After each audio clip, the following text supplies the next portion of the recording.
আপনাদেরকে একটা ছবি দেখাই। দেখেন, ছবিটা দেখেন। খেয়াল করেন। তারপরে একটু কথা বলি। কথা বলার দরকার আছে। কারণ দেশের যে পরিস্থিতি দেখেন। এটা হচ্ছে রাষ্ট্রীয় অতিথি ভবন। যমুনায় আসছে হাদির পরিবার। সম্ভবত তার বোন আসতে পারে, মা আসতে পারে। তাকে ঘিরে দাঁড়ায় আছে একটা অসাধারণ দৃশ্য। ডক্টর মোহাম্মদ ইউনূস, জামাতের নেতারা আছেন, বিএনপি নেতারা আছেন, এনসিপি নেতারা আছেন। এই ৩ দলের নেতাদেরকে নিয়ে ডক্টর মোহাম্মদ ইউনূস আজকে বৈঠক করছিল। ওই সময় এই পরিবারটা আসছে। তো এই পরিবারকে ঘিরে, অর্থাৎ আক্রান্ত পরিবারকে ঘিরে পুরো সরকার, রাষ্ট্র, প্রধান রাজনৈতিক দলগুলো। এইটাই দরকার। এইটা যদি সত্যিকার অর্থে আন্তরিকভাবে যদি সবাই ঐক্যবদ্ধ থাকে, যেটা আজকে প্রধান উপদেষ্টা নিজেও বলছে, তাহলে কিন্তু রক্ষা পাবে দেশ, রক্ষা পাবে সরকার, রক্ষা পাবে রাজনৈতিক দলগুলো। নতুবা গত কয়েকদিন থেকে যেভাবে এক পক্ষ আরেক পক্ষকে শত্রু বানাচ্ছিল, তাতে কিন্তু সুবিধা হচ্ছিল এই রাজনৈতিক স্রোতের বাইরে যারা ছিল বা যারা আছে তারা তারা এই সুযোগটা নেবে। এই কথাটা আমি বারবার বলি যে এখন আওয়ামী লীগ নেই, আওয়ামী লীগবিহীন দেশ। আওয়ামী লীগবিহীন দেশ বিশৃঙ্খলায় পরিপূর্ণ। আওয়ামী লীগবিহীন দেশ অরাজকতায় একেবারে পরিপূর্ণ হয়ে গেছে। এটা প্রমাণ করতে পারলেই কিন্তু আওয়ামী লীগের আবার ফিরে আসার সম্ভাবনা থাকে। আর যদি রাজনৈতিক দলগুলো সত্যিকার গণতান্ত্রিক চর্চা মেনে যদি সুষ্ঠু ভালো নির্বাচন করতে পারে এবং জয় পরাজয়কে যদি তারা মেনে নেয়, তাহলে রক্ষা, আর নাহলে রক্ষা নেই। তাহলে কিন্তু আবার ওই ভারত বলবে যে দেখো বাংলাদেশের অবস্থা, ট্রাম্প বলবে হ্যাঁ আমি তো নির্বাচনে আগেই বলছিলাম যে বাংলাদেশে এখন বিশৃঙ্খল অবস্থা তৈরি করতে হয়েছে। ডক্টর ইউনূস কে সে? হ্যাঁ, সে তার কি রাষ্ট্র সরকার চালানো আছে? এই কথাগুলি বলবে। অর্থাৎ বাংলাদেশকে নিয়ে তুচ্ছ-তাচ্ছিল্য হবে। জুলাই অভ্যুত্থানের 12টা তো এমনি বেজে গেছে, আরো 12টা বাজবে।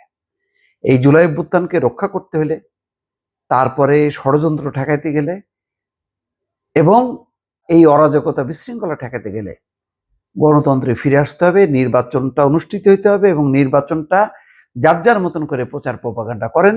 আপনি ক্ষমতায় গেলে কি করবেন ও উনি ক্ষমতায় গেলে কি করবে, এই ম্যানিফেস্টোগুলো জনগণের কাছে যান, জনগণের পাশে দাঁড়ান। দুর্নীতি, নৈরাজ্য, অরাজকতা, বিশৃঙ্খলা, মানুষের উপর অত্যাচার, নির্যাতন বন্ধ করার চেষ্টা করেন, তাহলে রক্ষা। আর নাহলে কিন্তু কারো রক্ষা নেই, কেউ রক্ষা পাবে না।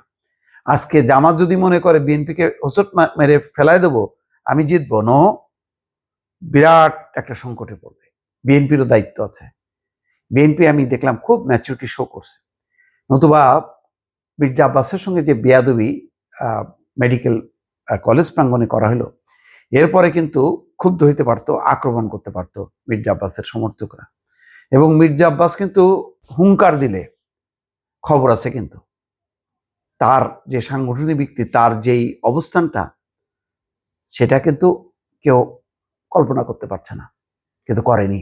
ধৈর্য নিয়ে বলছে যে হাদির কেউ আমার উপরে কটূক্তি করেনি, অন্যরা করছে, ভুয়া ভুয়া স্লোগান দিছে। যাই হোক, এখন যেটা বলছে কি যে ষড়যন্ত্র ঠেকাতে ঐক্যবদ্ধ থাকতে হবে। প্রধান উপদেষ্টার এই আহ্বানে সবাই সাড়া দিছে, বলছে যে সবাই মানে একজোট হবে, তারা মানে নিজেদের মধ্যে হানাহানি গোতাগুতি আর করবে না। মেজর হাফিজউদ্দিন ছিলেন, সালাউদ্দিন আহমেদ ছিলেন, জামাতের সেক্রেটারি জেনারেল মিয়া গোলাম পরোয়ার ছিলেন, সহকারী সেক্রেটারি জেনারেল এহসানুল মাহবুব জুবায়ের, এনসিপির নেতা আহ্বায়ক নাহিদ ইসলাম এবং হাসনাত আবদুল্লাহ ছিলেন, এবং আইন উপদেষ্টা আসিফ নজরুল, ইনকলাব মঞ্চের সদস্য সচিব আবদুল্লাহ আল জাবের ছিলেন। তারা প্রশিক্ষিত শুটার নিয়ে মাঠে নেমেছে। এটা ডক্টর মোহাম্মদ ইউনূস বলতেছে যে এই হামলা পূর্ব পরিকল্পিত গভীর ষড়যন্ত্রের অংশ। এর পেছনে বিরাট শক্তি কাজ করছে। ষড়যন্ত্রকারীদের উদ্দেশ্য হচ্ছে নির্বাচনটি যাতে না হয়। এই আক্রমণটি খুবই সিম্বলিক। এখন পর্যন্ত যে তথ্য পাওয়া গেছে তাতে মনে হচ্ছে ষড়যন্ত্রকারীরা তাদের নেটওয়ার্ক বিস্তৃত করেছে, তারা প্রশিক্ষিত শুটার নিয়ে মাঠে নেমেছে। তাহলে প্রধান উপদেষ্টা যদি এই আশঙ্কা ব্যক্ত করে, তাহলে আর থাকে কোথায়? এখন এই পরিস্থিতি রক্ষা করতে পারবে একমাত্র রাজনৈতিক দলগুলো, বিএনপি, জামাত, এনসিপি। তারা যদি ধৈর্য ধরে এই নির্বাচনটা মোকাবেলা করে দেশটাকে কোনো রকমে একটা শাসনতান্ত্রিক কাঠামোর মধ্যে যাত্রা শুরু করা দিতে পারে, তাহলে রক্ষা। নাইলে পরিস্থিতি কিন্তু খুবই খারাপ। এই নির্বাচনটা কোনো কারণে যদি ভণ্ডুল হয়, আপনারা কেউ রক্ষা পাবেন না, এটা বলে দিতে পারি।